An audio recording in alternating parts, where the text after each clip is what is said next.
राहुल को राहुल राहुल कह रहा, राहुल जी क्यों नहीं कह रहा? यार Rahul Gandhi was my classmate in Saint Stephen's college, ठीक है, हम लोग एक ही क्लास में पढ़े हैं, हिस्ट्री ऑनर्स 1989। कि मैंने आतंकवादी को देखा, उसने मुझे देखा, मैं तो मोहब्बत की बात करने आया हूं, फिर वो आतंकवादी चला गया। राहुल जी वाई डू यू से 84 में हुआ था, लोग भूल गए, बात वो है ही नहीं। इसकी आज से 500 साल के बाद माफी। ये किसके टच में है? Is he in touch with the Chinese? क्योंकि ये जब भी राहुल गांधी को बाहर बुलवाता है। जय हिंद दोस्तों, मैं हूं मेजर गौरव आर्य और आप देख रहे हैं द चाणक्य डायलॉग्स। इस वीडियो को लाइक करिए, हमारे चैनल को सब्सक्राइब करिए, बेल आइकन दबाना बिल्कुल मत भूलिएगा दोस्तों। अच्छा, जनरली आपने देखा होगा मैं ना पॉलिटिकल न्यूज कवर नहीं करता, क्योंकि मुझे ना इंटरेस्ट है ज्यादा, और जब इंटरेस्ट नहीं होता तो फिर क्या होता है कि आदमी फिर जानने की कोशिश भी नहीं करता। मेरा इंटरेस्ट जियोपॉलिटिक्स और नेशनल सिक्योरिटी में, आपको पता ही है, चाणक्य डायलॉग्स। लेकिन जो राहुल गांधी ने अमेरिका में करा ना, मुझे बड़ा बुरा लगा, और आज मैं बताऊंगा मुझे क्यों बुरा लगा। उन्होंने जो बातें बोली हैं, मेरे पास एक थोड़ी सी रिसर्च है जो मैंने यहां पे इकट्ठा करी है और मैं आपके साथ शेयर करूंगा। बोली उन्होंने कई सारी बातें, लेकिन मैं 3-4 मुख्य तौर पे चीजें बताऊंगा।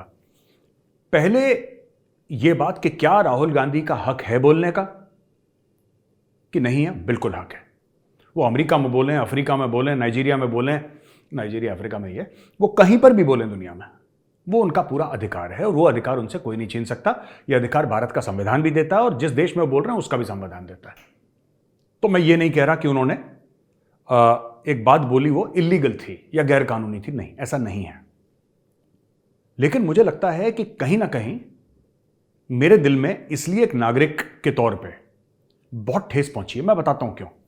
पहली बात, उन्होंने जो फैक्चुअली इनकरेक्ट इंफॉर्मेशन दी, उन्होंने बात ही गलत बोली, ठीक है, उन्होंने बात गलत बोली है। जो मेन बात है वो मुद्दा ही गलत है उनका। फिर हम आते हैं कि हक था नहीं था, लीगल था इलीगल था, उसमें फेज 2 में आते हैं। जरा फेज 1 का हम डिस्कशन कर लें दोस्तों। तो सबसे पहले उन्होंने ये बोला है कि जो भारत में मुसलमानों के साथ आज हो रहा है वही 1980 के दशक में दलितों के साथ हुआ था। और फिर उन्होंने बोला कि जो मुसलमान डायरेक्टली फील कर रहे हैं आज, वो उनकी तरफ, क्योंकि उनकी तरफ करा जा रहा है, और मैं गारंटी दे सकता हूं कि सिखों, क्रिश्चियंस, दलित, ट्राइबल सब एक ही तरह का फील कर रहे हैं। और तुम नफरत को नफरत से नहीं मार सकते, नफरत को प्यार और मोहब्बत से मारना। अच्छा, on the face of it आप नफरत को नफरत से नहीं मार सकते और प्यार से, तो इसमें कोई गलत बात तो नहीं बोली राहुल गांधी ने। अब गलत क्या बोला? तो भाईजान, 80 के दशक में किसकी दादी और किसके पापा प्राइम मिनिस्टर थे भारत के? उस समय तो किसी ने नरेंद्र दामोदर दास मोदी का नाम नहीं सुना था, किसी ने नहीं सुना था। वो nobody knew that he existed. 90s में नहीं सुना था नाम उनका, हम लोगों ने तो नहीं सुना था, बाद में सुना। तो मैं ये पूछना चाहता हूं कि जो आप कह रहे हैं कि दलितों का हाल बुरा था 1980 के दशक में, तो किसकी जिम्मेदारी है? आपके नाना प्रधानमंत्री, ठीक है, आपकी परनाना, आपकी दादी प्रधानमंत्री, आपके पिताजी प्रधानमंत्री, आपकी सरकार डॉक्टर मनमोहन सिंह 10 साल प्रधानमंत्री इस देश के, 60 से लेकर 65 साल आपकी पार्टी की हुकूमत।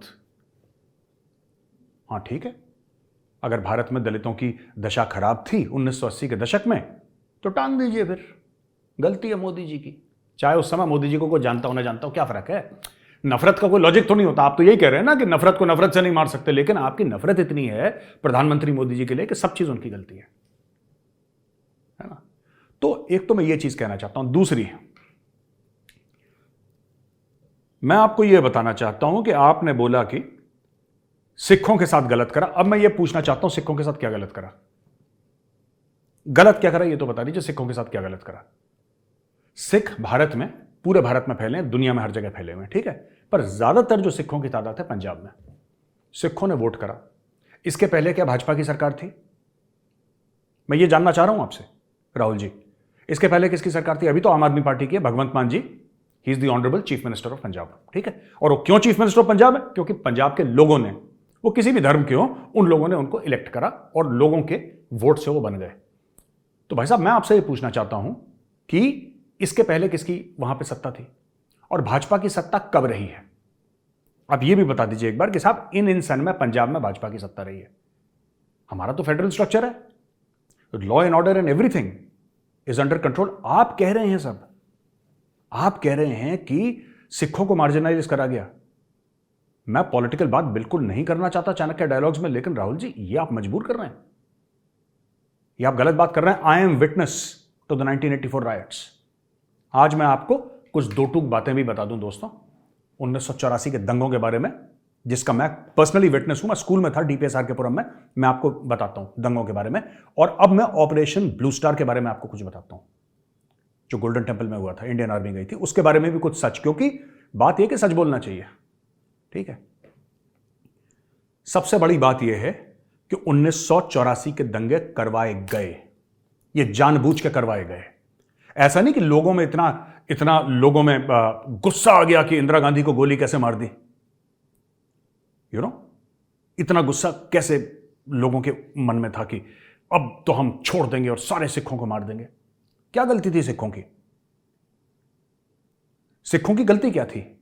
अगर 2 सिख बॉडीगार्ड्स ने इंदिरा गांधी को मारा था, आपने पूरी कौम की कौम आपने बोला साफ कर देंगे। 3000 से ज्यादा बंदे आपने दिल्ली में मार दिए। यहां पे मैंने देखा, मैं वहां पे रहता था, मल्टी स्टोरी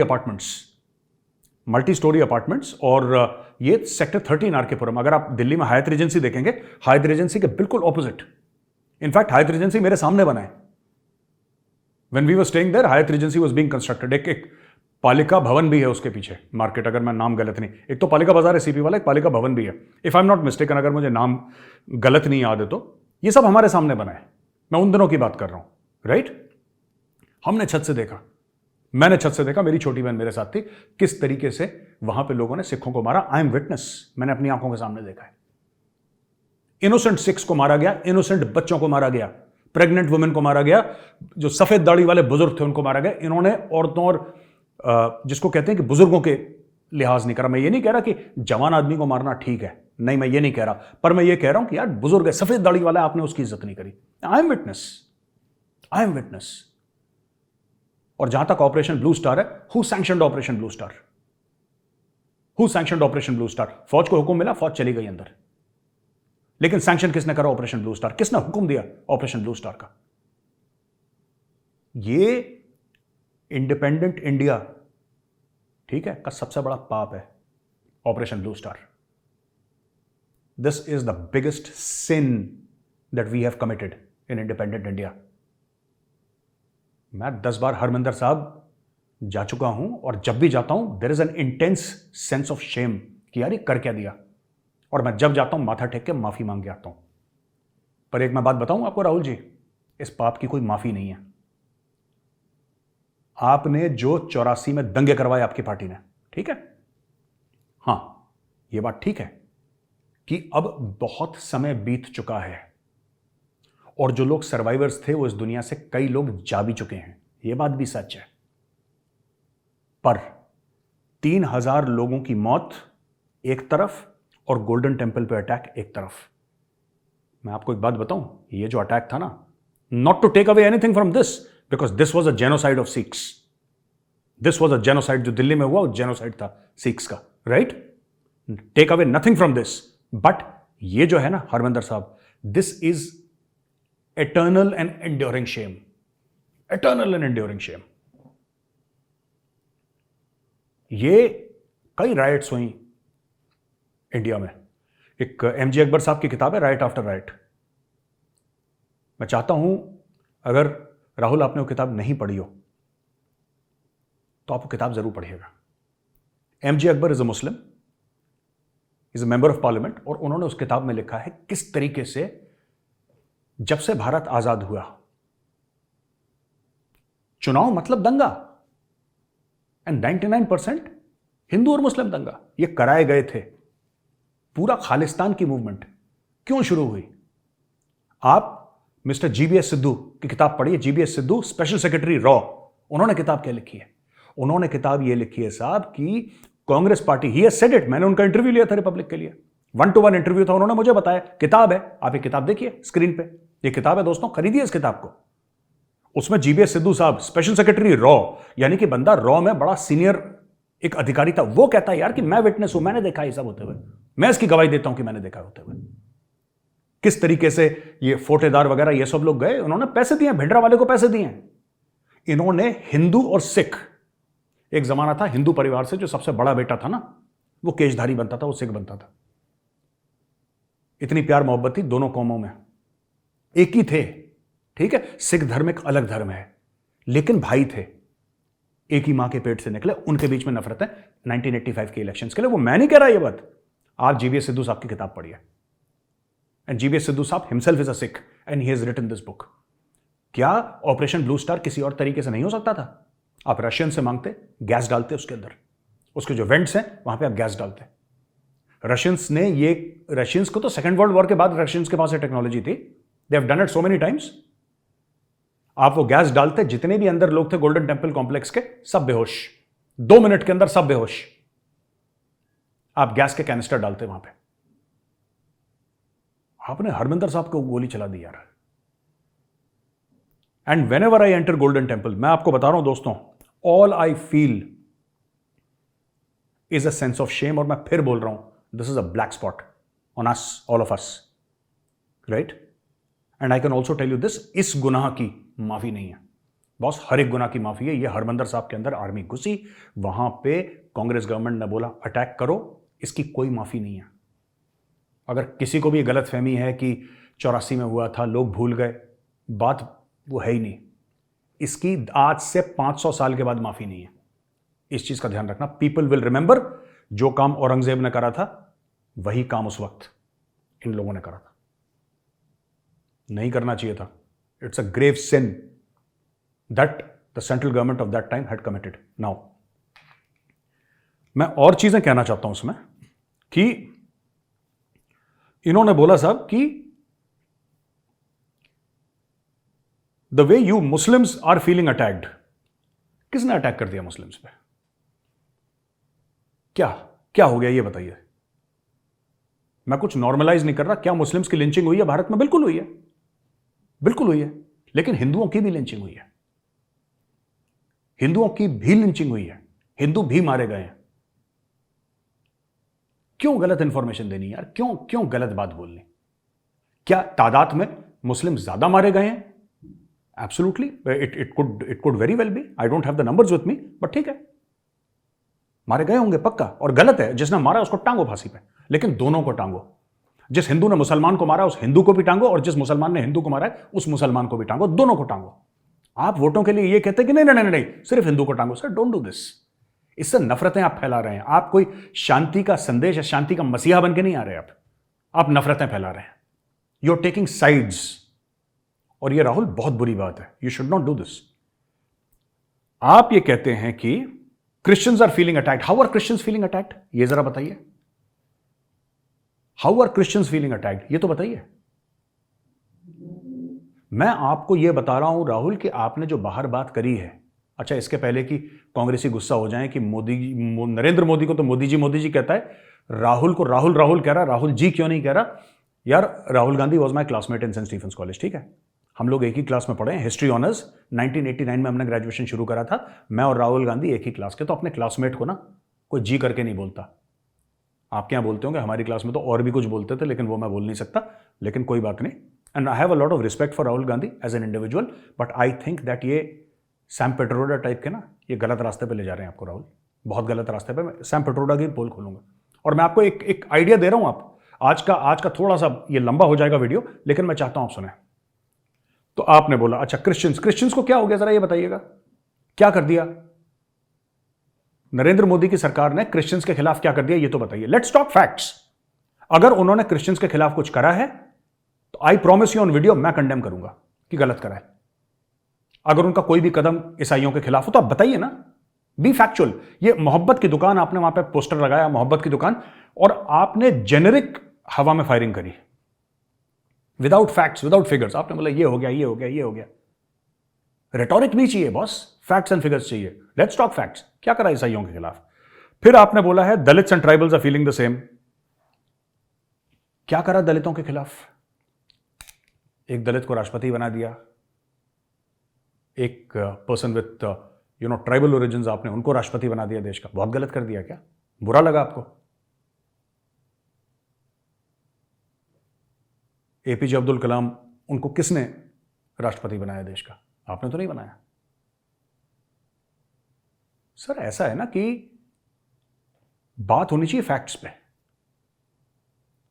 आप फैक्ट्स पे बात नहीं कर रहे। ये रेटोरिक है, जो लोगों को खुश करने का रेटोरिक होता है ना, अरे बस जैसे पाकिस्तान में कहते हैं ना, तुम अजीम कौम हो, तुम्हारा मुल्क कलमा पढ़ के बना, तो वो उसी में फूंक में आप बिल्कुल गुब्बारा बन गया और लॉजिक कुछ नहीं है, लगे सब आटे की लाइन पे। ठीक है, हमारे पास बम है, ओए तुम्हारे पास बम है, तुम्हारे पास एटम बम है, हिंदुस्तान थर थर कांपता है तुझसे। ओ यार जरा 20 रुपए लाना जरा, ये काम कर रहे हैं यार, दिस इज वेरी रॉन्ग। अच्छा, ये इंडिया टुडे ने भी कवर करा जो मैं कह रहा था कि Muslims in India facing the same as Dalits. कितने, मैं चाहता हूं कि आप लोग जाके ना ये किताब जरूर पढ़िएगा, जो एमजे अकबर की किताब है ना, right after right. Please read this book और आपको पता लगेगा कि एक्चुअल दंगे भारत में किसने करवाए। एक मुस्लिम ने किताब लिखी है, आप कितने दंगे भारत में हुए 2014 से पहले और 2000 के बाद, 2014 के बाद कितने हुए। I don't hold a brief for BJP और Modi ji, but I am just telling you that talk on facts. आप फैक्ट्स पर बात करिए, ठीक है ना। अब मैं 2-3 चीजें और, मैं राहुल को एक बात बोलना चाहता हूं। राहुल भाई ऐसा है, आप मेरी स्टोरी समझो जरा, मैं आपको क्या बता रहा हूं। ये लोग आपको बरगला रहे हैं, ठीक है, ये जो सैम पिट्रोडा है ना, ये आपको बरगला रहा है। और ये टिपिकल, मैं बता रहा हूं, दिस गाय सैम पिट्रोडा, मैं ये नहीं कह रहा कि मैं राहुल गांधी का कॉलेज में दोस्त था बहुत अच्छा, बिल्कुल नहीं। पूरे एक साल में मैं राहुल से करीब 2-3 बार मिला होगा, इसमें राहुल गांधी की गलती नहीं। मैं ही नहीं गया मिलने के लिए, कभी कोई आगे बैठा है कोई पीछे बैठा है, क्लास में 40-50 लोग रहते हैं, तो कोई आगे बैठा है दाएं बाएं कहता है, बट 2-3 बार मैं मिल रखा हूं, 1-2 बार हाथ मिला है, दैट्स इट। और लोग थे क्लास में जिनका वो बहुत अच्छा दोस्त था, जिनसे आना जाना था, घरों में आना जाना था, मेरे साथ ऐसा कभी नहीं हुआ। और मैं वैसे भी रेजिडेंस में रहता था, स्टीफेंस में हॉस्टल को रेजिडेंस बोलते हैं, तो मैं रेज में था, तो मुझे इसके बारे में इतनी जानकारी नहीं है। लेकिन he always came across as a decent guy. Rahul Gandhi was always respectful, he was always very kind, very nice. मैं इसीलिए कहता हूं कि इसको ना ये बरगला रहे हैं लोग, ये सैम पिट्रोडा टाइप के लोग। सैम पिट्रोडा, मैं आपको बताता हूं ये होता कैसे है काम, ये भी जान लो। फिर मैं आऊंगा कि राहुल ने जो करा नहीं करा, गलत करा सही करा, वो थोड़ी देर में आते हैं।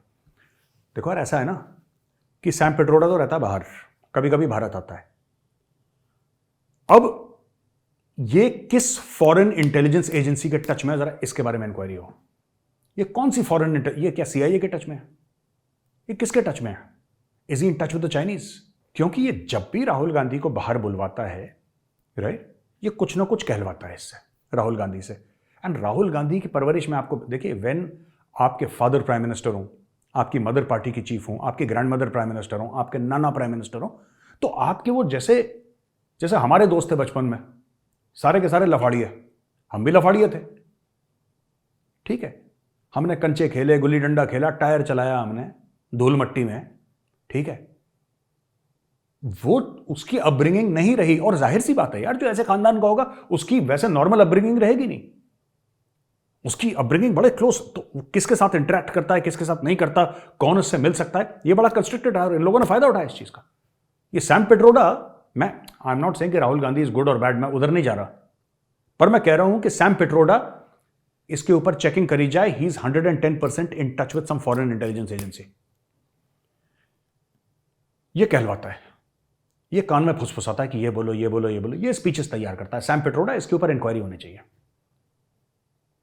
somebody should inquire, ये करता क्या है? Telecom revolution, father of XYZ, what does he do outside, है ना, ये मीटिंग्स इसके साथ फिक्सअप कराना, who does all this? ये सैम पिट्रोडा करता है बाहर। ये कौन है ये बंदा, इसकी फंडिंग का सोर्स क्या है, ये पता लगाना पड़ेगा। आई am not blaming Rahul for this, I am blaming Sam Pitroda for this. मैं राहुल जी आपको एक और बात कहना चाहता हूं, अब राहुल जी बोल ही देता हूं ना, कांग्रेस वाले पीछे पड़ जाएंगे मेरे। आप अमेठी से चुनाव हारे, कोई बात नहीं, हार जीत लगी रहती है, दैट्स ओके, दैट्स ओके। आप उसके बाद मुड़ के कितनी बार अमेठी गए? एक बात माननी पड़ेगी स्मृति ईरानी जी की, एक बात माननी पड़ेगी, जब पहली बार वो चुनाव हारी थी, वो अमेठी में रही, उन्होंने अमेठी में काम करा। आप अमेठी से हारे, वायनाड चले गए। अब वायनाड भी कितने बार गए हैं ये बताइए जरा।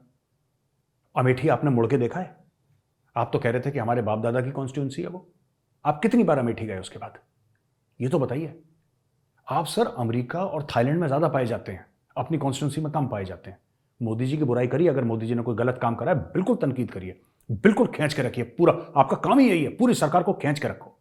Y only prime minister, the whole government, BJP government, आप टाइट करके रखो उनको। लेकिन सर बाहर जाके फैक्चुअली इनकरेक्ट बातें बोलना जो बेसर पैर की है, मुझे नहीं लगता कि ये ऐसा करना चाहिए किसी को भी, at least a responsible individual. And from college I know you to be a person who is a decent human being. इतना मुझे पता है, मैं आपको डिटेल में नहीं जानता आपके बारे में, because we were never friends, हम कभी दोस्त नहीं थे, लेकिन मैं इतना जानता हूं कि you are always a decent person, you always came across as a humble human being. Why do you get involved in all these crazy people like Pitroda and all that, father of the telecom फलाना ढिमका? Why, क्यों करते हैं आप ये सब? अच्छा राहुल, एक और बात आपसे कहना चाहता हूं ना, आपने, आपका हक था बोलना, आपने बोल दिया, बिल्कुल, आप 4 बार और बोलिए। लेकिन राहुल, मर्यादा भी कोई चीज होती है, एक मर्यादा होती है किसी भी चीज के ना, there is always a sanctity. अगर मैं ये मानता हूं, I am slightly old fashioned, old school, ठीक है, मैं थोड़ा सा, मैं पुरानी सोच का इंसान हूं, maybe I am not so modern like आजकल के बच्चे होते हैं, मेरी वैसी मॉडर्न सोच नहीं है, क्योंकि इंसान जैसे जैसे ऐसे एनवायरनमेंट में पला बड़ा है, उसकी सोच वैसी हो जाती है। I belong to a middle class family, मध्यम वर्ग का परिवार है हमारा, और हमें यह सिखाया गया है कि अगर सड़क पे कोई महिला आपके साथ बदतमीजी करती है, आप जवाब नहीं दोगे, आप हाथ जोड़ के वापस आ जाओगे, चाहे उसी की गलती हो सकता है मेरी थिंकिंग गलत हो सकता है मैं बिल्कुल गलत हूं, मैं ये मानने को तैयार हूं कि हो सकता है कि Gaurav Arya is wrong, but Rahul ji, wrong और राइट की बात नहीं है ये। संविधान तो फिर मुझे भी हक देता है, अगर उस औरत को हक देता है मुझे गाली देने का, तो संविधान मुझे भी हक देता है कि मैं भी उसको गाली दूं। हाथापाई नहीं हो रही, 10 फुट दूर से एक दूसरे को गालियां दे रहे, but I will not do it, क्योंकि अधिकार से बड़ी एक चीज होती है जिसका नाम है मर्यादा, ठीक है। और जिसको अपब्रिंगिंग कहते हैं ना अंग्रेजी में, अपब्रिंगिंग या पालन पोषण जो होता है, वो एक चीज होती है, वो एक प्रैक्टिकल चीज है, ठीक है। एक चीज होती है संस्कार। अपने देश की बुराई कभी बाहर जाके ना करिए आप, ये गलत है। और आप कहेंगे साहब ऐसा थोड़ा है कि मोदी जी की बुराई देश की बुराई है। मोदी जी की बुराई देश की बुराई इसलिए है क्योंकि मोदी जी 140 करोड़ भारतवासियों के प्रधानमंत्री हैं। He represents you also sir, he is also Rahul Gandhi prime minister as much as he is Gaurav Arya's prime minister. वो हम दोनों के प्रधानमंत्री हैं 140 करोड़ के। बाहर वाई से फैक्चुअली इनकरेक्ट थिंग्स आउटसाइड? वो तो मजे ले रहे हैं बाहर वाले, और वो मजे लेंगे, and it's not their fault, उनकी गलती नहीं है। आपके जो ग्रेट ग्रैंडफादर थे नेहरू जी, उन्होंने कभी नहीं करा। इंदिरा गांधी जी के समय इतनी ऑपोजिशन थी, उन्होंने कभी नहीं करा। क्या इंदिरा गांधी जी कभी बाहर नहीं गई अपनी जिंदगी में? आपके पिताजी राजीव गांधी जी, उन्होंने कभी बात नहीं करी है। वो अच्छे हो सकते हैं, बुरे हो सकते हैं, उनकी पॉलिसी सही हो सकती हैं, गलत हो सकती हैं, ये सब कुछ ठीक है, वो अलग चीज है। लेकिन राहुल जी, एक मर्यादा होती है। आप अपने देश के प्रधानमंत्री के सामने बाहर एक फॉरेन ऑडियंस, या आपने वहां पे इंडियंस भी बुला रखे हैं, but you're on foreign soil. आपको क्या लगता है इससे जो वोटर है बड़ा खुश हो जाएगा? मोहब्बत की दुकान से आपने बोल दिया कि जो मैंने भारत जोड़ो यात्रा करी थी, ये बीजेपी नहीं चाहती थी कि भारत जोड़ो यात्रा। किसने रोका सर आपको? आपको प्रूफ तो दीजिए ना सर, आपको सबूत तो दीजिए कि भारत जोड़ो यात्रा नहीं चाहते थे लोग। क्यों नहीं चाहते थे सर? आप 10 बार करो ना, मैं आपके साथ चलता हूं, आप 10 बार करो। अभी आपने साउथ से नॉर्थ करी, अब आप ईस्ट से वेस्ट करो, कर लो, आप शुरू करो सर नागालैंड के कोने से और पहुंच जाओ गुजरात या महाराष्ट्र, जहां आपको जाना है। किसने रोका है आपको? आप दिन भर यात्रा करो, जीवन भर यात्रा करो, कौन रोक रहा है आपको? किसने? आपने बोला कि ये नहीं चाहते थे मैं यात्रा करूं, अब आप प्रूफ दीजिए ना उसका। आप प्रूफ तो देते नहीं है, यू नेवर गिव प्रूफ। आप किसी चीज का सबूत देना, बस हिट एंड रन। मैंने बोल दिया मैं राहुल गांधी हूं, इसलिए आपको मेरी बात माननी पड़ेगी, और तुम 10 बार मानोगे क्योंकि मैं राहुल गांधी हूं। मेरा लॉजिक यह है कि मैं राहुल गांधी हूं, मैंने बोल दिया, अब तुम मानोगे, तुम्हारा बाप भी मानेगा कि मेरी यात्रा रोकने की कोशिश करी। किसने रोकने की कोशिश करी सर यात्रा? सरकार का काम है, आपको जेड कैटेगरी या जेड प्लस कैटेगरी आपको सिक्योरिटी दे रखी है। सरकार का काम है अगर कोई थ्रेट है तो आपको बताए कि सर आप मत जाओ, वहां पे थ्रेट है। कल भगवान ना करे, और भगवान ना करे क्योंकि आपकी भी जरूरत है इस देश को, and there is and should be in a democracy space for opposition. कल अगर भगवान न करे कुछ हो जाता, फिर आप बोलते इन्होंने बताया नहीं, इन्होंने ही करवा दिया, यही चाहते थे कि मैं ना जाऊं। सर सिक्योरिटी वाले तो आएंगे आपके पास, 10 बार आएंगे, यहां पे मत जाओ, यहां पे मत जाओ, बोलेंगे, उनका काम है बोलना, उनको ओवर रूल करना आपका अधिकार है। क्या बोलेंगे नहीं आई एम द बॉस यार, मेरी मर्जी है, मैं जाऊंगा। कश्मीर में टेरर एक्ट्स हुए थे, जब आप कश्मीर में जा रहे थे आपको बोला गया कि सर आप मत जाओ, आप नहीं माने, ठीक है कुछ नहीं हुआ, सिक्योरिटी के इंतजाम बढ़ाए, you are safe, you are secure. फिर आपने वहां पे भी बोल दिया कि मैंने आतंकवादी को देखा, उसने मुझे देखा, there was a moment between us, वो दूर था, वो मेरी तरफ देखना। फिर आतंकवादी को यह लगा कि मैं तो उससे लड़ने के लिए आया नहीं हूं, मैं तो मोहब्बत की बात करने आया हूं, फिर वो आतंकवादी चला गया। Rahul ji, why do you say stuff like that? क्यों ऐसी बातें करते हैं बेसर पैर की? आपको किसने बोल दिया कि वो आतंकवादी है? आप टेररिज्म को नॉर्मलाइज कर रहे हैं। आप ये कह रहे हैं कि आतंकवादी का भी दिल होता है, अगर आप उससे मोहब्बत से बात करिए तो वो भी मोहब्बत से बात करेगा। आतंकवादी क्यों इनोसेंट्स को मारता है? क्यों कश्मीरी पंडितों को साफ कर दिया आतंकवादियों ने? क्यों सबको मार रहे हैं वहां पे, हिंदुओं और मुसलमानों को? क्योंकि हम उनसे मोहब्बत से बात नहीं कर रहे आतंकवादियों से। गलती हमारी है ना? पर सर एक बात बताइए, 1989 में जब टेररिज्म कश्मीर में शुरू हुआ था, हु वाज इन पावर? ये तो बताइए दुनिया को, कौन सी पार्टी पावर में थी जिसके वॉच पे शुरू हुआ? कौन सी पार्टी पावर में थी जिसके दौरान एक पीक पे था? जो कश्मीरी आज तक रोते हैं कि 1988 का आप लोगों ने इलेक्शन फिक्स कर दिया, वही इलेक्शन जिसमें यूसुफ शाह हार गया था, वहां पे सैयद सलाउद्दीन बन गया, वो इलेक्शन अगर फिक्स करे हैं तो किस पार्टी ने फिक्स करे थे? वो कहते हैं दिल्ली ने फिक्स करे। आप किसी भी कश्मीरी से पूछ लीजिए, कहते हैं दिल्ली में कौन बैठा था उस वक्त? तो सर ऐसी बातें राहुल जी ना करें जो बेबुनियाद हैं, जो बेसर पैर की हैं। आप इल्जाम लगा के भागे, शूट एंड स्कूट, इसको फौज में कहते हैं, शूट एंड स्कूट। आपने इल्जाम लगाया, आपने बोला नहीं नहीं नहीं ये सब गड़बड़ है, सब फ्रॉड है, चौकीदार चोर है, बस चले गए आप। क्या हुआ उसका, चौकीदार चोर का? 58,000 करोड़ रुपए मोदी ने अंबानी को दे दिया, अंबानी को दे दिया, अंबानी को दे दिया, पैसा दे दिया, अंबानी को दे दिया। क्या हुआ उसका? क्यों नहीं केस करा आपने नरेंद्र मोदी पे? सुप्रीम कोर्ट में क्यों नहीं ले गए कि मेरे पास सबूत है? क्योंकि ये सब हल्की चीजें हैं। आप रैली में लोगों के सामने कह सकते हैं, जनता क्यों आपने ऐसा बना रखा है कि आपको लगता है जनता गलेबल है। जनता गलेबल नहीं है सर, जनता गलेबल नहीं है। आपको लगता है जनता गलेबल है, जनता बेवकूफ नहीं है, जनता को सब पता है। बस आप एक चीज रिपीट करते रहते हैं, ये करा, वो करा, ऐसा करा, वैसा करा, दुनिया भर की। आपने एक चीज का प्रूफ नहीं दिया। आप सिर्फ ये चाहते हैं कि क्योंकि मैं राहुल गांधी हूं इसलिए सब मेरी बात का विश्वास कर लें। आपका पूरा गेम ही यही है, आपका स्कीम ही यही है कि क्योंकि मैं कह रहा हूं, मैं प्रूफ नहीं दूंगा, मैं 1 रुपए का सबूत नहीं दूंगा आपको, लेकिन आपको मानना पड़ेगा क्योंकि मेरा नाम राहुल गांधी है। अब सर बाकी लोग हिंदुस्तान में दिग्विजय सिंह टाइप के तो है नहीं ना कि जो आप बोले आप बोलने जल्ले लाई, आप बिल्कुल ठीक बोल रहे। It's not like that. Morgan Stanley ने तो बिल्कुल अलग बात बोल दी। मॉर्गन स्टैनली जो US based global investment bank है, इसने बोला है कि India transformation under Narendra Modi government जबरदस्त है। ये कह रहा है कि Morgan Stanley reports highlights how India has undergone significant changes because of the government's policy choices, especially since 2014. This India is different from what it was in 2013. In a short span of 10 years, India has gained positions in the world order with significant positive consequences for the macro and market outlook. और 10 चीजें उसने बताई हैं: supply side policy reforms, formalization of economy, real estate regulation and development act, digitalizing social transfers, insolvency and bankruptcy code, flexible inflation targeting, focus on FDI, India's 401k movement, government support for corporate profits and MNC sentiment at multi-year high. तो ये Morgan Stanley एक बड़ा global investment bank है, और Morgan Stanley जो बोलता है उसके हिसाब से शेयर मार्केट ऊपर नीचे होते हैं, और मॉर्गन स्टैनली को वर्ल्ड बैंक, IMF जैसे इदारे बड़े क्लोजली वॉच करते हैं। Morgan Stanley has some of the finest brains in the world. इनका ये कहना है कि 2014 नरेंद्र मोदी के आने के बाद इन्होंने पूरा पॉलिसी का स्ट्रक्चर इस तरीके से बदला है कि भारत को बहुत ज्यादा फायदा हुआ है, और जिस तरीके से भारत को दुनिया में देखा जा रहा है ये बहुत सिग्निफिकेंटली चेंज हो गया। मॉर्गन स्टैनली की रिपोर्ट है।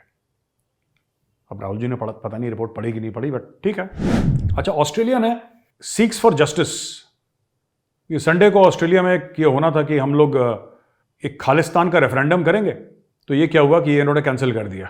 इन्होंने बोला कि we do not understand the nature of this Khalistan event at the time of booking, however after lot of deliberations decision was taken that Sydney Masonic centre does not want to be part of any event which can potentially bring harm to the community.